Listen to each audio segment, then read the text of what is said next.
Ek groet u in die wonderlike naam van ons Koning Jesus Christus, ons Verlosser, ons Saligmaker op hierdie Vrydag, die 6de Maart 2026. Ek is Jacques Pieters, hierdie is Brood vir die Siel, 0720202615. Vanoggend se boodskap kom uit Psalm 67. Dis 'n danklied by die oes. Ek weet, sommige boere gaan nou hulle oes begin, of het al reeds begin. Dit is daar die tyd van die jaar vir sommige boere, en my hoop en my gebed vir jou is dat jou oes vir jou goed sal wees. Dat die Here se hand oor dit sal wees en dat hy jou sal seën daarmee. Mag jy 'n goeie jaar hê wat vorentoe loop, en natuurlik vir mense wat nie boer nie, mag jy 'n oes ontvang van die Here af. 'n Oes van sy guns, sy goedheid oor jou lewe, 'n oes van kennis en insig en wysheid, sodat dit wat jy leer deur hom, deur sy woord, jou sal dit groei, dat dit vir jou ook natuurlik soos 'n oes sal wees. Daar waar jy beweeg, dat jy soos 'n goeie plant sal wees in goeie grond, en dat jy ook ander sal aansteek, om te soek wat jy het, om te soek die liefde en die genade van die Here in jou lewe. Vir die musiekleier, met snaarinstrumente, 'n psalm, 'n lied.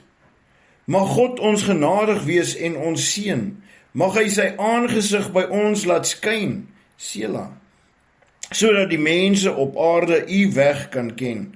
Onder al die nasies u heil. Die volke sal u loof, o God, die volke almal saam sal u loof.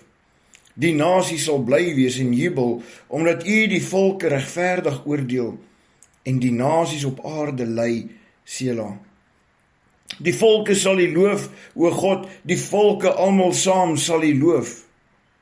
Die aarde het sy opbrengs gelewer, God, onse God, sal ons seën. God sal ons seën, en al die eindes van die aarde sal hom vrees. Hierdie woord vertel ons eintlik dat die kinders van die Here geseënd sal wees, en die res van die mensdom sal sien, die kinders van God word geseën. Nie altyd uit dit wat uit die grond uitkom nie, maar soms ook dit wat uit die hart uitkom. Mag jou hartsliefde sigbaar skyn oral waar jy gaan.